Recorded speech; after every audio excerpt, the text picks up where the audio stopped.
Hey there, Sharon Horne-Ellstrom here. Welcome to day 1763 of What You Up To Now, documenting the journey as I transitioned originally from the brick and mortar corporate world of business to the online world of businesses. 2017, following my divorce, I had the opportunity to say, okay, divested myself of all my businesses with my ex-husband. What do I want to do now? I was old enough to retire, but I was like, I don't want to retire yet. I'm curious about the rest of the world, especially the online internet world. I'd never really been able to jump into it. I mean, I never made it a priority to jump into it. So I thought, okay, I've been curious about this. I'm going to do this. I can do something totally different than I've ever done before. And so what did I do? I jumped in with both feet into the ClickFunnels world, became a certified partner to apply funnels and online technology and social media marketing and all the crazy things I really was curious about but didn't know much about to various businesses of mine and my family's, and did that for several years, tried and did all kinds of different things, got sucked into the vortex that is the internet and all the different rabbit holes that you can go down. Even though in the offline world, I really didn't have the time and energy or the bandwidth to do that, the internet made it super duper easy to get pulled in different directions. And some of those directions worked out well for me. Some of those just proved to be a waste of my time and energy. And at some point, like everybody has to do in every area of their life, I had to rein myself back in and say, okay, wait a minute. I don't need to learn about chatbots right now. I can get somebody to do that for me. I don't need to learn about all these different things or technological things. I can bring someone on board to do those things for me. And so that's what I did. And I focus on these days the things I like to do, the things that are in my wheelhouse, the things that I am confident and love doing, instead of all the things that have to be done. A lot of times when I was early on building different businesses, I did way too many things, wore too many hats, got exhausted, worn out, and learned that it's not about doing everything myself. It's about setting up processes and systems and procedures that allow other people to come in and give a task or a function their best. It allows them to grow and develop and become a better version of themselves as well, which is what this year's challenge is all about. The 365-day challenge, the BU 365-day challenge this year is about becoming a better version of ourselves. Why? Because the truth is everything in your life revolves around you, right? You are the center and the core of that. Your thoughts, your beliefs, your feelings, your emotions, your experiences. We're all here to create the life that we want. We're all here to create a life and have a life experience that is unique to us. And we do that by continually learning and growing and becoming a better version of ourselves. So that's what this challenge is about. Every day we're doing one thing that improves us in some way. And so this month, as part of that, we're doing what I call No Nonsense November. I've done it a couple of years before, and I'm sharing a big lesson that I've learned along my journey of, 6+ decades here on the planet of things that, and they're not usually lessons I learned the first time I encountered them, right? They're things that I learned by making a whole lot of mistakes and having to learn a little bit along the way, to the point where they're now something that I want to share with other people, share with my kids, make sure that other people know you don't have to make all these mistakes in order to figure this thing out. And you might have to do it once or twice yourself, because I'm stubborn. Sometimes I think I got to experience it myself before I really get it, which is the hard way, by the way. But I've done it.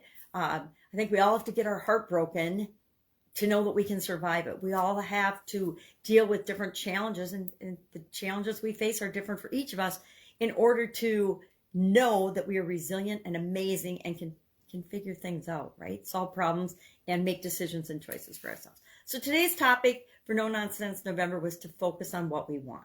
And I shared a couple of examples. I shared one from my marriage and my biggest relationship thus far in my life. I guess it's not my biggest. My kids and my grandkids are my biggest. But my marriage, I'm divorced. So I talked about what I was focusing on and thinking about that contributed to that relationship not working out.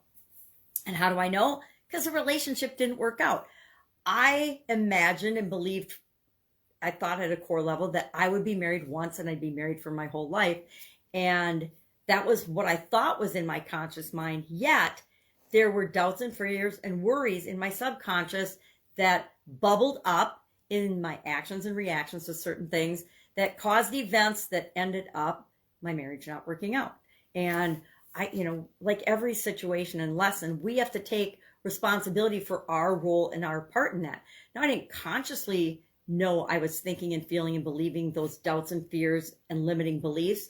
Yet, hindsight's 2020. I can look back now, and in every area and aspect of my life, I can think of examples where I believed I was focusing on the goal, focusing on what I want, yet my results were showing me that my thinking or my beliefs were somehow conflicting.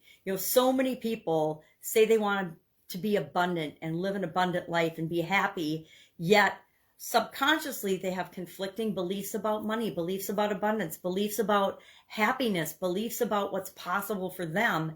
And we don't know what those are until they bubble up to the surface and we realize, oh my gosh, I am sabotaging myself a little bit in that way, because instead of focusing on what I want, I'm really thinking about, I don't have it yet. How come so-and-so has this thing and I've wanted it forever and I don't have it? And when we're focusing more energy, and thought is energy, and beliefs and feelings are energy, on what we don't have, or that we don't have it yet, or that we're envious because someone else has it, that's when we get into trouble, because we're not focusing on what we want as much as we're focusing on what we don't want. And guess what? No matter what we give our energy to, that's what we're creating in our life. That's a tough lesson to learn, but I had a realization this morning when I was getting ready that I have a belief, a subconscious belief, that we need a little extra weight and that to be healthy in case we get sick. Where did that come from? And that as we get older, as we age, we're just going to gain weight. Well, society's been feeding me that. And I didn't realize consciously that that's undermining my overall level of health as I'm getting older. And so that's what I'm going to start working on today, because I had that huge aha. Our idiom for supersize your business was to bring into focus, or to be in focus, meaning, and again, along the same lines of this topic, am I getting the results I want? Well, I can think of lots of examples of my businesses over the years where I thought I was focusing on what I wanted and my goal, yet I had conflicting thoughts and beliefs and actions, and was spending more energy on the not having it yet. It wasn't good enough. It wasn't happening fast enough, etc. I didn't have it yet. And so I was getting all kinds of things that were slowing my progress toward building and growing and supersizing my businesses, and all on me. And so we're always looking for ways to improve our results. And part of that is being willing to examine ourselves, our thoughts, our beliefs, our feelings, our emotions around different topics and different things. And I know every time I'm struggling or having a hard time with anything, that's not the result I want. If I'm not getting the result I want, somewhere I am putting and giving energy to the not having what I want yet, or being envious of other people because they have something that I've wanted and have been working for a long time. It's human nature, right? All right. If I can help you anyway, hit me up. Traveling probably for a month or so now, or for another month or so. But that doesn't mean I'm not available. You can Voxer me at pajamagrandma@gmail.com. If you don't know what Voxer is, Google it. It's a walkie-talkie coaching tool that I've used since 2017, I guess. I know, since 2017. I learned it from Russell Brunson. So delighted, because for me, being visually challenged, it's a lot easier to just listen and answer a question and help somebody right away, or pick up the phone and talk, than it is to exchange written messages back and forth. It's just way faster and easier.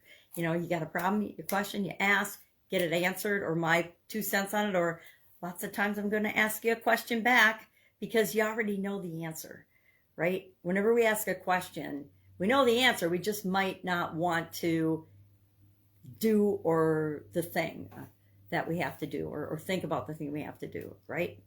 All right. Have an awesome day. I will be with you tomorrow.